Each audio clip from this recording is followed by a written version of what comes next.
Ass Creed, We Was Samurai, and Kuso director will listen to warranted criticism, but only from Japanese fans. There was a time when I may have been a little bit more annoyed by this, but not anymore. Like nowadays, this headline basically reads to me as, oh, company that I didn't buy from anyway is telling me they're not going to listen to me. Whoop-de shit. Oh no, what am I going to do? All right, I'm just going to continue not buying from you. Wow, what a loss to me. I haven't bought an Ubisoft game in like a decade at this point. How will I ever survive not being able to buy Ubisoft games? Yeah, if they actually listened, they'd scrap the game. No, if they actually listened, they never would have got to this point in the first place. So you guys do you? It's recent enough. You should remember how the timeline played out, right? Like initially, when they revealed We Was Samurai and Kuso, they immediately got backlash and they immediately doubled down.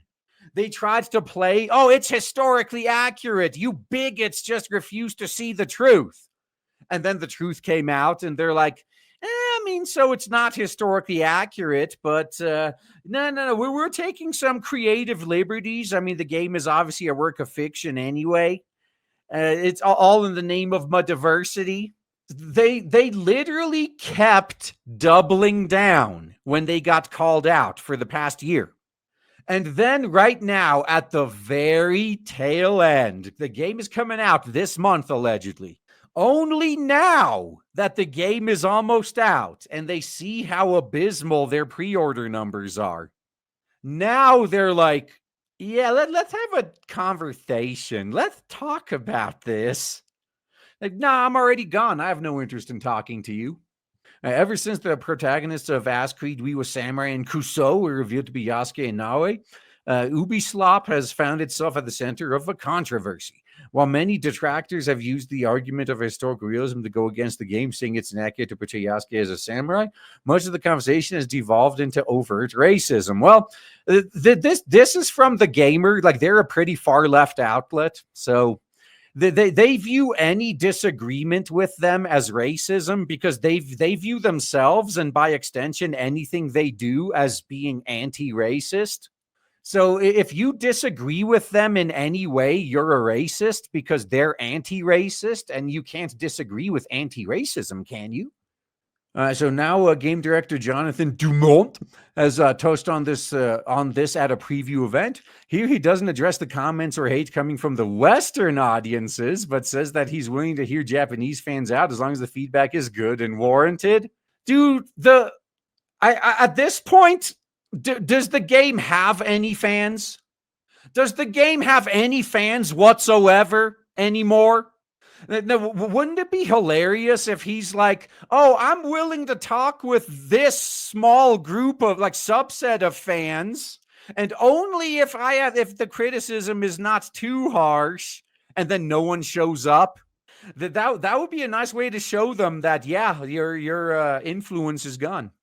So this interview has not been released in full, but is quoted by content creator Genki Gamer, who spoke with Dumont at a recent event. I also asked about the controversy surrounding this game in Japan. He told me that the team are focused on the game. They are trying to listen to the Japanese fans, and if there is good and warranted criticism, they will try to take it in. But on the whole, they are mainly focused on delivering an outstanding game. So the translation to this is, if there's any criticism that doesn't have to do with Yasuke, we might listen to that. But anything Yasuke related, fuck you, racists. As for what wouldn't be considered warranted criticism, that would likely include the endless stream of complaints about Ass Creed going woke. It's not new. Something we've seen in many other games over the past year. Hey, and you know what? You know what's different now, though?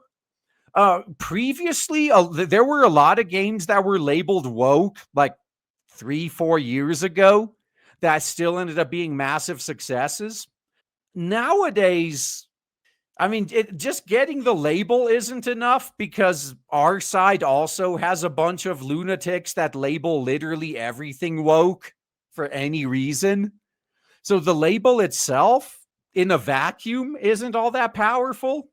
But when you consider Yeah, if it's attached to a shit quality game and everyone seems to agree, like, yeah, this is too far. Like Concord, for example, you gotta love it when even the far left is like, man, this looks like what the right would make as a parody of us. Yeah, there was some Kong on Yasuke to be removed from the game, which obviously could not be done so late into development. Well, it could if you delayed the game. In any case, as long as it isn't long until Ascreed, Ryu, Samurai, and Kusou is with us, I'm looking forward to it, man. March 20th, Yasuke Simulator is coming out on Steam.